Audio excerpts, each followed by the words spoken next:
5, 4, 3, 2, 1.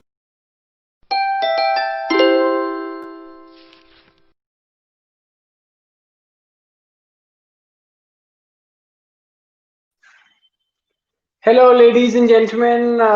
Again, a warm good afternoon to everyone watching this special broadcast with review of day 2 of this ongoing fourth test in the Border-Gavaskar series between India and Australia, where Australia ended yesterday's day at stumps on 274 for 5, and today as they came out to bat, they managed another 95 runs as India bundled them up for 369 runs, where T. Natarajan, Shardul Thakur, and Washington Sundar bagged 3 wickets each, while Mohammad Siraj got a lone wicket.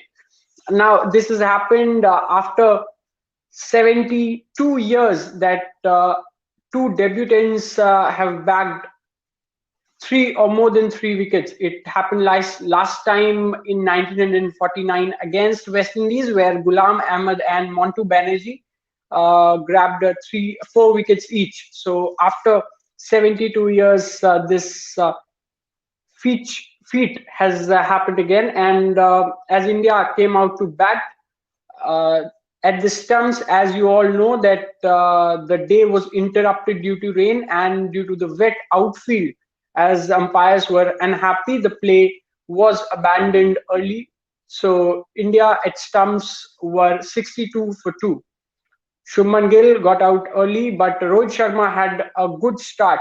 44 runs he made, and it was just, everyone is calling it a brain fade moment. So it was just the same as he tried to chip one off Nathan Lyon and was caught on the boundary. So now for more of the analysis, I have Mr. Varun Kumar, former Ranji cricketer and a current BCCI match referee, along with Aditya Shanware, another former Ranji cricketer. So, hello gentlemen, how are you? Very good afternoon.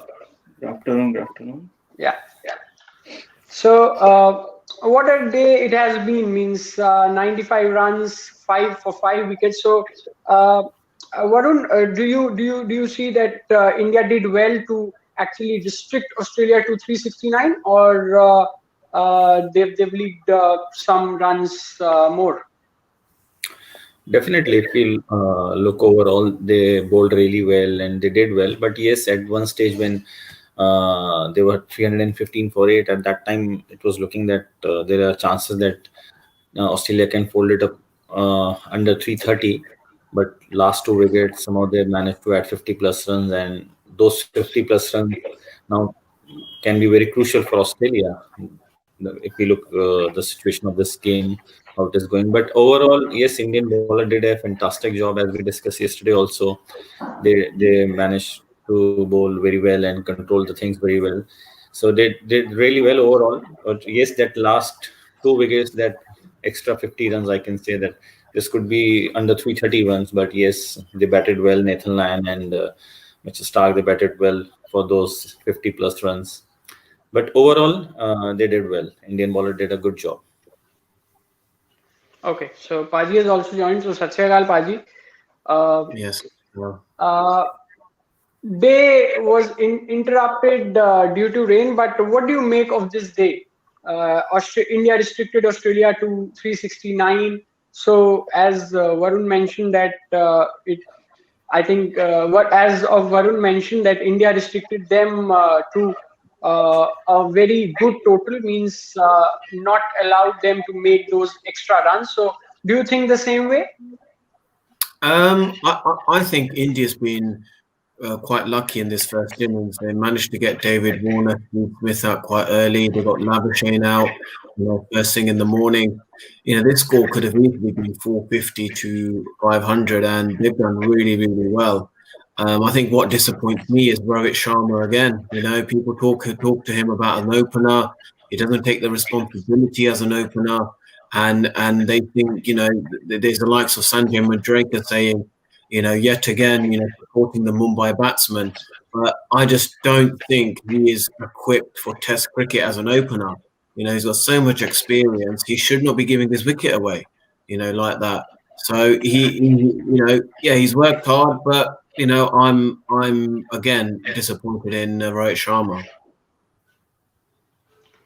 Yeah, so Aditya, coming to you, and I also wanted to pop up this point that uh, do you think that Rohit Sharma, in the 3 innings which he played thus far in the series, 2 of the last Test match and 1 in the today, he battled the tough phase of his innings. He saw off the new ball, did the hard work, but after that, throwing his wicket because he didn't get out. Catching caught in he wasn't caught on slips, caught behind or something like that. So it was not that the bowler is getting him out; he himself is throwing his wicket.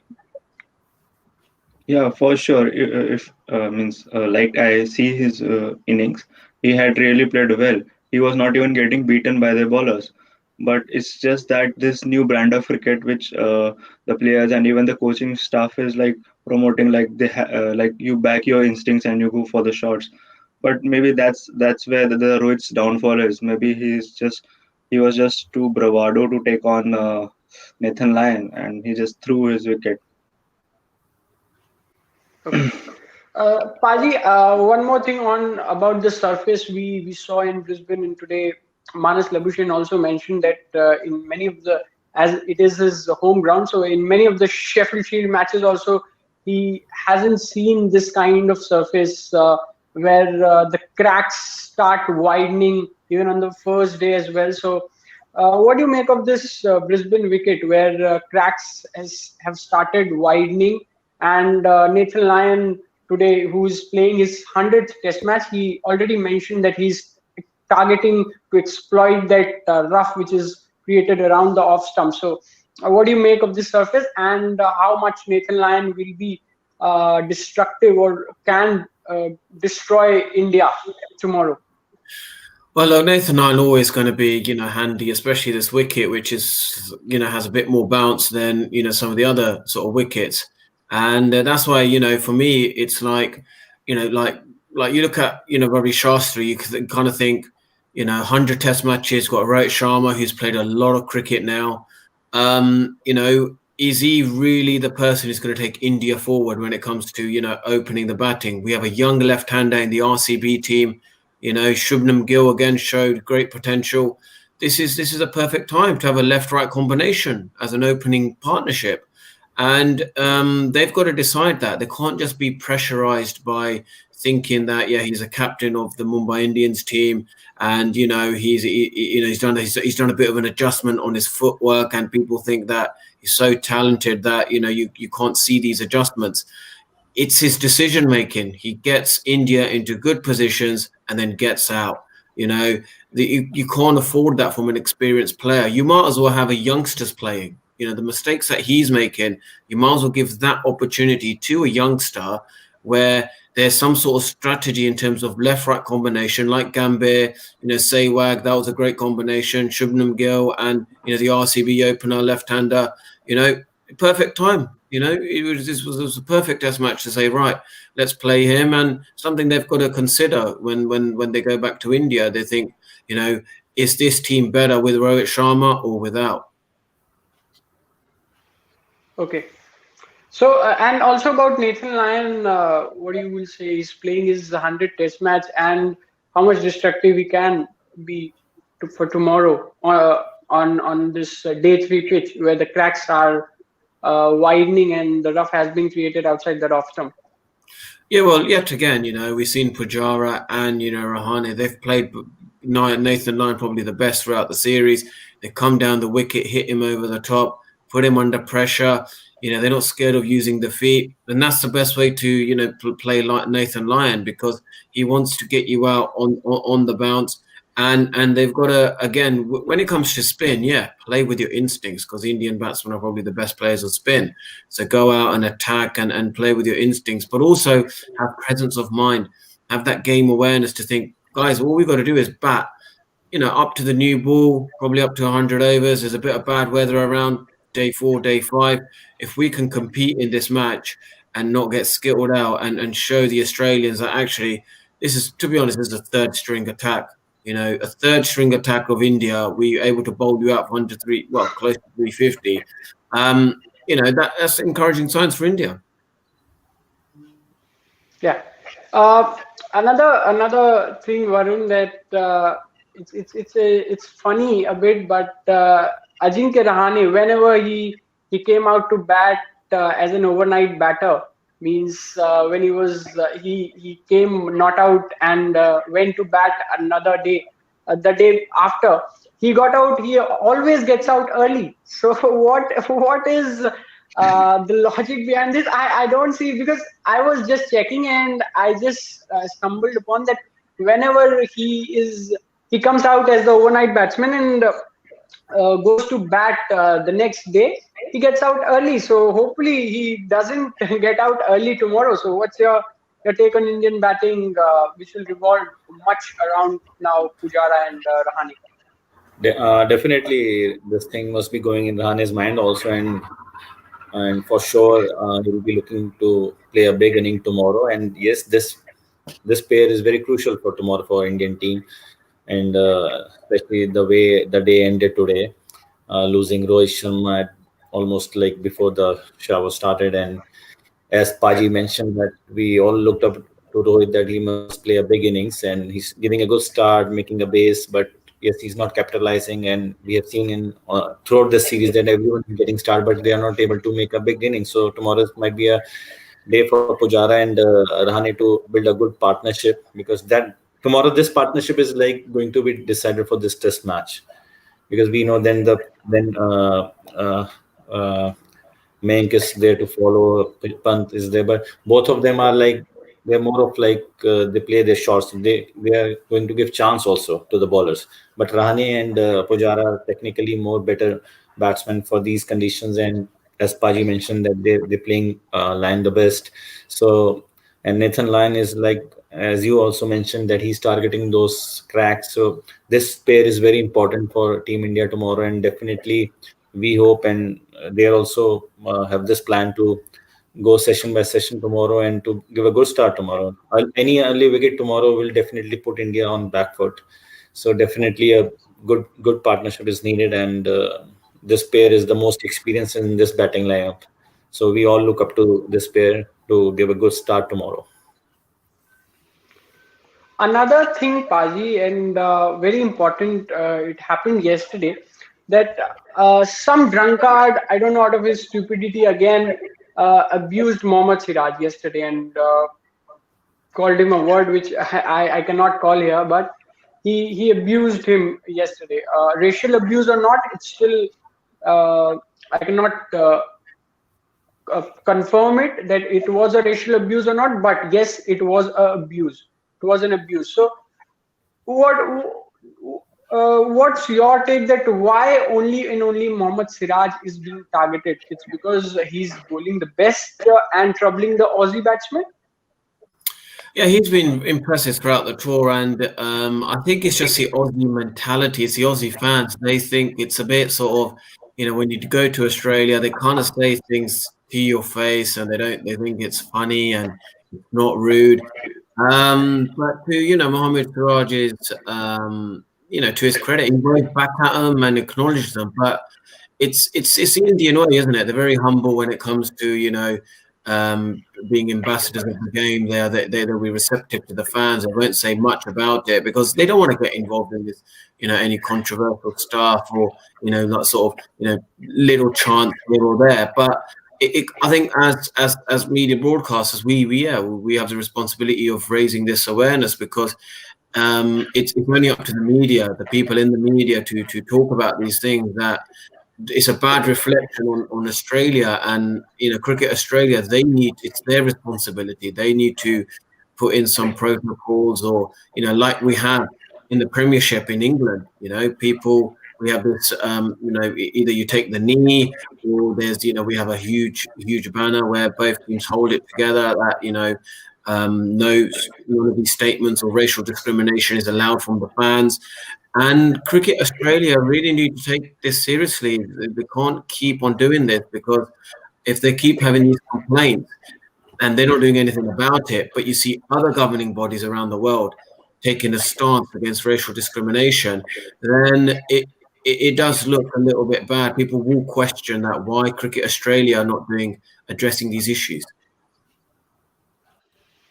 Yeah, coming to Aditya, and I also want a comment on this, Aditya, that if any other person does it, then it's abuse, but if you do, then it's fun. So this is a different precedent which is being set in cricket, a gentleman's game.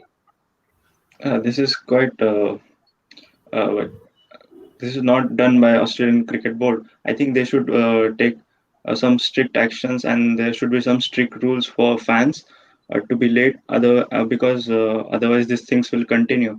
Means if you see what Virat had done in the World Cup for Steve Smith, this is like quite bad from the Australian fans, because even in, like Paji said, in football there are quite strict restrictions. So I think the Australian board should like ban such fans, otherwise they won't stop doing it.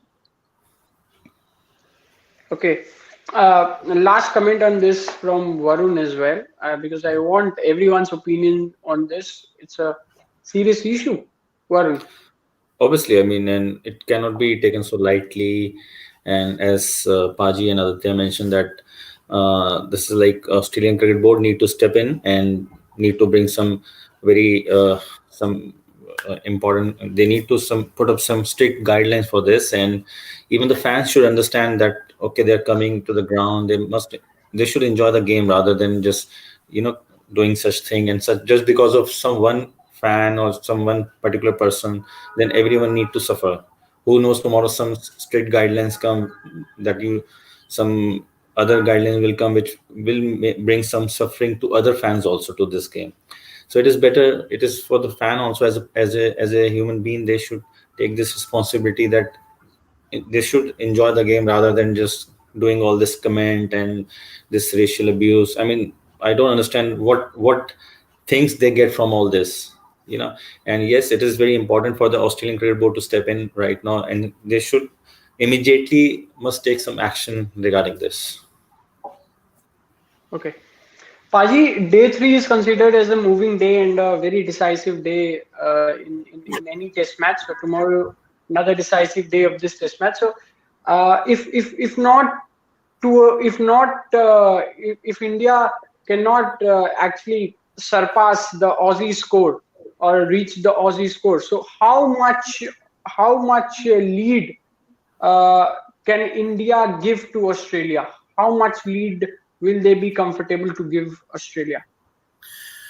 Well, I think the batting isn't an issue with Indian. They've done really well on this tour without Virat Kohli, and they're not scared of taking the initiative. And even on these bouncier, slightly faster conditions, they've got the technique to actually get to up to 300, even pass it. And the key partnership again is going to be tomorrow. If they can, both of them, the experienced campaigners can actually bat quite well, then hopefully they get close to that target. But I think it's difficult to say because India doesn't have their best attack. India could have think we want to make a game of this, bit of rain round, shall we take that risk? Or it's up to Australia. It's what's their thinking behind it. So it just depends on how India bat tomorrow. If they get close to the target, then I think this end game will end up being a draw. But if India, probably thinking we want to get a game out of this, and they're trying to take something out of the weather, but the weather's so unpredictable. It's such a, I know people have been talking about the weather. Day 4, day 5 is not going to be great, but that's just your basis on the weather forecast. I think what India need to do is just bat as long as they can and get closer to the target as possible. Okay. Aditya, Mayank will tomorrow bat at number 5. So how much as a batsman, how much difficult it is to actually leave your number and bat at a different number, especially for an opener who always bats in front of the new ball, and tomorrow maybe if not new ball, so he'll have to bat against the old ball. Yeah, it's quite tricky for an opener to like straight away adjust into the middle order, but I think Bank has also batted in middle order for his Ranji State team, and plus he's not in that good form, so it's ideal for him to play in the middle order because he's really good against spinners, as you have seen in the last series that he really dominated Nathan Lyon. So I think this fifth means tomorrow he'll be coming one down as such because we are already two down. So this will be a really ideal for position for him, and I think he'll really play well with the kind of player he is, and sure he'll take the team forward from here. Okay, so last comment before we wrap up, Varun, on Indian bowlers. As Paji mentioned, third string attack, and Navdeep Saini also got injured in between. So only with 4 bowlers, and out of those 4, 2 debutants, or rather 3, I can say, because Shardul Thakur did only made a debut on paper because he didn't bowl as he got injured. So 3 debutants to say, and restricting Australia at 369. A good task, some Herculean task from these Indian young bowlers. Absolutely. I mean, the bowlers did a fantastic job. We discussed yesterday also, and the way they bowled throughout this innings, they never look like they're playing their first test match or they're just two test match old. I mean, and it's such an irony that before this trip, when the tour started, somewhere it was commented by Siraj that he's dreaming about to make a test debut, and look at him, he was leading this attack. So it's like, it is so it's like a, you can say that it's like a learning lesson for many youngsters also, that you just need to work hard and you keep on playing. You never know when you can get your chance, and this is such a big example that the kind of chance these bowlers getting in this test match. And I'm very impressed with Sundar and Natarajan. They bowled within their limit. They never tried anything apart from their limitation, and they bowled within the line, and they resulted so well. They got 3 wickets each, and they looked so comfortable bowling in their debut match. And this shows that somewhere I give this credit to BCCI, that their setup of BCCI, it's really helpful for the players, because the kind of amount of cricket they are getting to play. It's not about the test cricket, but the IPL. A lot of A cricket is there, although it didn't happen last season because of COVID. But these players are so much into this system that whenever they are making debut, they feel so much comfortable to that situation, that atmosphere. And very proudly we can feel that it's a third string of bowling, but still they managed to give a lot of trouble, give a lot of trouble to the back. And hats off to all the bowlers and team management, captain. They did really well, actually. Yeah. So on this note, let's end this session, today's session here, and hopefully, as the forecast says, that there'll be some showers tomorrow as well in Brisbane. But hopefully, we'll get to see some cricket, and we'll meet tomorrow, guys, at 1 p.m. Indian Standard Time here for the review of day 3. So thanks a lot for joining. Thank you.